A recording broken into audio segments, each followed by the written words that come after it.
అందరికీ నమస్తే. జగన్మోహన్ రెడ్డి గారి గురించి మనందరికీ తెలిసిందే. ఏంటంటే చెప్పేదొకటి చేసేదొకటి. ఏంటంటే ఈ లండన్ పిచ్చోడు ఒకసారి ఒక మాట చెప్తాడు, చేసే పనులేమో ఇంకొకటి చేస్తూ ఉంటాడు. జగన్మోహన్ రెడ్డి గౌరవ మాజీ ముఖ్యమంత్రి, ప్రస్తుత పులివెందుల ఎమ్మెల్యే.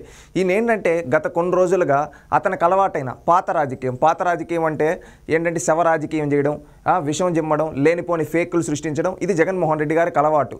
అధికారం కోల్పోయిన నాటి నుండి ఇక్కడ ఆంధ్రాలో ఒక అడుగు పెట్టి, బెంగళూరులో ఒక అడుగు పెట్టి, ఈ విధంగా ఇక్కడికి అక్కడికి పిచ్చిగా తిరుగుతూ ఏదో ఒకటి చేయాలి, రాష్ట్రంలో ఏదో ఒక విష ప్రచారం చేయాలని రీసెంట్గా చూస్తే ఒక ఇద్దరు వ్యక్తుల మధ్య జరిగిన ఒక సంఘటన తీసుకొని వచ్చి రాజకీయాలు పులిమి శవ రాజకీయం మొదలుపెట్టాడు ఈ సైకో జగన్మోహన్ రెడ్డి.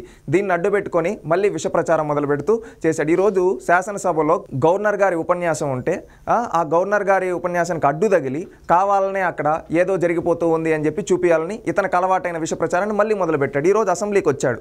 అసెంబ్లీకి వచ్చి నేను శాంతి భద్రతలపైన ఈ విధంగా శాంతియుతమైన ధర్నా అని చెప్పాడు. తీరా చూస్తే జగన్మోహన్ రెడ్డి చుట్టూ ఉండేది ఏంది? జగన్మోహన్ రెడ్డి శాంతియుతంగా చేస్తాడా? గత 5 ఏళ్లలో రాష్ట్రాన్ని విధ్వంసం చేసిన జగన్మోహన్ రెడ్డి శాంతియుతంగా చేస్తాడని అందరూ ఆశ్చర్యపోయారు. నిజంగా చూస్తే ఈరోజు జగన్మోహన్ రెడ్డి గారి చుట్టూ ఉన్న వ్యక్తులు ఎలాంటి వాళ్ళంటే ఒక నేర చరిత్ర కలిగిన వ్యక్తులు. జగన్మోహన్ రెడ్డిది అతిపెద్ద నేర చరిత్ర. ఈయన హెడ్ మాస్టర్ అయితే ఆయన కింద మిగతా వాళ్ళంతా స్కూల్ పిల్లలాగా, అంటే పెద్ద దొంగ జగన్మోహన్ రెడ్డి. మిగిలిన వాళ్ళంతా చిల్లర గొడవల కా నుంచి ఒక నేర చరిత్ర సంబంధించిన వ్యక్తులే ఉన్నారు. ఈరోజు అసెంబ్లీకి వచ్చాడు. వచ్చిన తర్వాత ఏంటంటే ఇక్కడ శాంతియుతమైన ఏంటో అందరూ ఆశ్చర్యపోయారు. జగన్మోహన్ రెడ్డి ఏంది శాంతియుత ధర్మం అంటా ఉన్నాడు ఏంది అని అందరూ అనుకుంటే తీరా చూస్తే ఏంటంటే జగన్మోహన్ రెడ్డి చుట్టూ ఉన్న వ్యక్తులు ఎలాంటి వాళ్ళు మనం ఒక్కసారి చూద్దాం.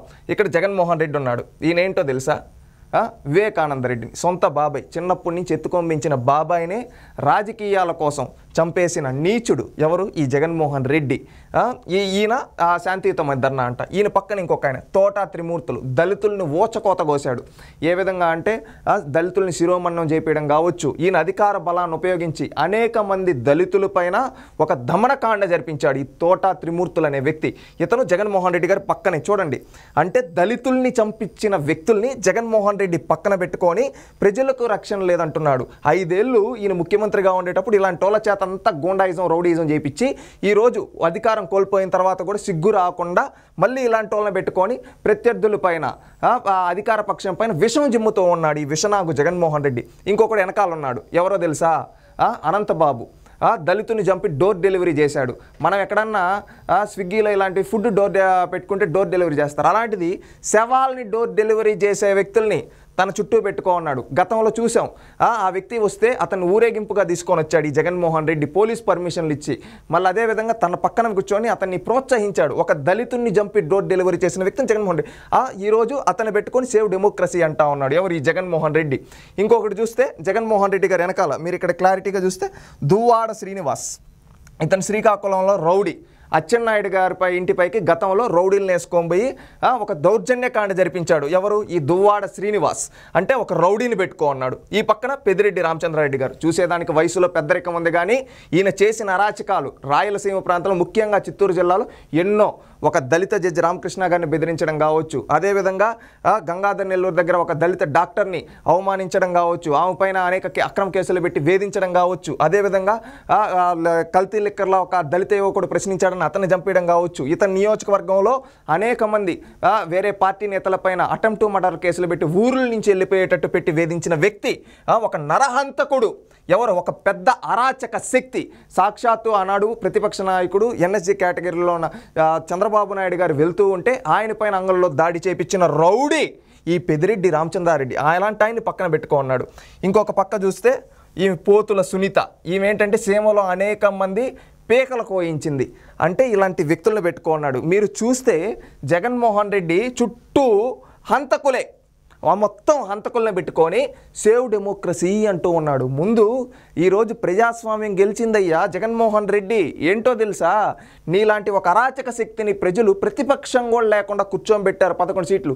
ఇంకా నువ్వు సిగ్గు రాకుండా నీకు అలవాటైన శవ రాజకీయాన్ని మళ్ళీ మొదలుపెట్టావు. ఇక్కడ చూస్తే ఏంటంటే నీ చుట్టూ ఒక నేర చరిత్ర, ఒక అవినీతి చరిత్ర, ఒక నరహంతకుల్ని పెట్టుకొని దళితుల్ని చంపిన వాళ్ళని, బీసీలను చంపిన వాళ్ళని, ఎస్సీలను చంపిన వాళ్ళని, ఎస్టీలను చంపిన వాళ్ళని, అదేవిధంగా భూ కబ్జాలు చేసే వాళ్ళని ఒక పెత్తందారులను పెట్టుకొని ఈ రోజు వచ్చి నువ్వు విష రాజకీయం, నీకు అలవాటైన విష రాజకీయం మొదలుపెట్టావంటే నువ్వు ఏ స్థాయిలో దిగజారిపోయినావో ఒక్కసారి ఆలోచించుకోవే జగన్మోహన్ రెడ్డి. ప్రజల్లారా ఒక్కసారి ఆలోచించండి. ఈ పోతుల సునీత గురించి మీకు తెలియదా? ఈ పెద్దిరెడ్డి రామచంద్రారెడ్డి, ఈ దువ్వాడ శ్రీనివాస్ కావచ్చు, ఈ తోట త్రిమూర్తులు కావచ్చు, ఈ అనంతబాబు కావచ్చు, ఇంకా వెనకాలకపోతే ఎంతోమంది హంతకులు జగన్మోహన్ రెడ్డి చుట్టూ హంతకుల్ని పెట్టుకొని ఈరోజు అసెంబ్లీకి వచ్చి ఆ హంతకులందరినీ తీసుకొని వచ్చి ఈరోజు రాష్ట్రంలో ఏదో జరిగిపోతూ ఉందని చెప్పి ఒక వ్యక్తిగత గొడవలు జరిగిన దాన్ని కూడా రాష్ట్రం పైన అంటే ఇక్కడ ఏ విధంగా అంటే అధికార పక్షం పైన తోస్తూ ఉన్నాడంటే ఈ విషనాగు ఎంత దిగజారిపోయి ఉన్నాడు చూడండి. గతంలో నువ్వు ఈరోజు మాట్లాడుతూ ఉన్నావు కదా జగన్మోహన్ రెడ్డి, ఒకప్పుడు నువ్వు దళిత డాక్టర్ వైజాగ్లో అనకాపల్లి దగ్గర నర్సీపట్నంలో చనిపోతే డాక్టర్ సుధాకర్ ఎందుకు వెళ్ళి పరామర్శించలేదు? ఆ రోజు ఎందుకు ఈ విధంగా చేయలేదు జగన్మోహన్ రెడ్డి? అదేవిధంగా ఒక దళిత డ్రైవర్ చచ్చిపోతే ఎందుకు చేయలేదు జగన్మోహన్ రెడ్డి? ఈరోజు నీ అధికార దాహం కోసం ఏంటంటే అధికారం కోల్పోయిన తర్వాత ఇంక అధికార పక్షం పని ఏదో విషయం జిమ్మాలని దిగజారిపోయి దిగజారుడు రాజకీయం చేస్తున్నావు జగన్మోహన్ రెడ్డి. తెలుసుకో, నువ్వు ఈరోజు సేవ్ డెమోక్రసీ అంటే ప్రజాస్వామ్యంలో ఈరోజు అందరూ తలదించుకుంటూ ఉన్నారు. ఎందుకో తెలుసా? ఒక నరహంతకుడి చేత, ఒక బాబాయిని చంపినోడి చేత, ఒక ఆర్థిక ఉగ్రవాది చేత, చుట్టూ ఒక నరహంతకులను పెట్టుకోండే వ్యక్తి చేత మనం ఈ మాట అనిపించుకుంటూ ఉన్నామా? ఏ నిజమైన ప్రజాస్వామ్యం ఇప్పుడు తెలుసా? నువ్వు బొక్కలోకి వెళ్తే జగన్మోహన్ రెడ్డి, ఎందుకంటే నువ్వు చేసిన తప్పులన్నీ ఉన్నాయి. పై నుంచి కింద వరకు అవినీతి చరిత్ర, రక్త చరిత్ర, నేర చరిత్ర పెట్టుకోండే నువ్వు ఈరోజు వచ్చి సేవ్ డెమోక్రసీ అంటూ ఉంటే నిజంగా సిగ్గుచేటుగా ఉంది జగన్మోహన్. మారు ప్రజలు నిన్ను ఇట్లా 2 చెంపలు వాయించి 151 నుంచి 11కు దించిపెట్టారు. కానీ మళ్ళీ నువ్వు ఎంతకు దిగజారుడు రాజకీయం చేస్తున్నావు అంటే నిజంగా చెప్పడానికి సిగ్గుగా ఉంది. అంత దిగజారిపోయి రాజకీయం చేస్తున్నావు. ఇక్కడైనా మారవయ్యా జగన్మోహన్, సిగ్గు తెచ్చుకో, మారు.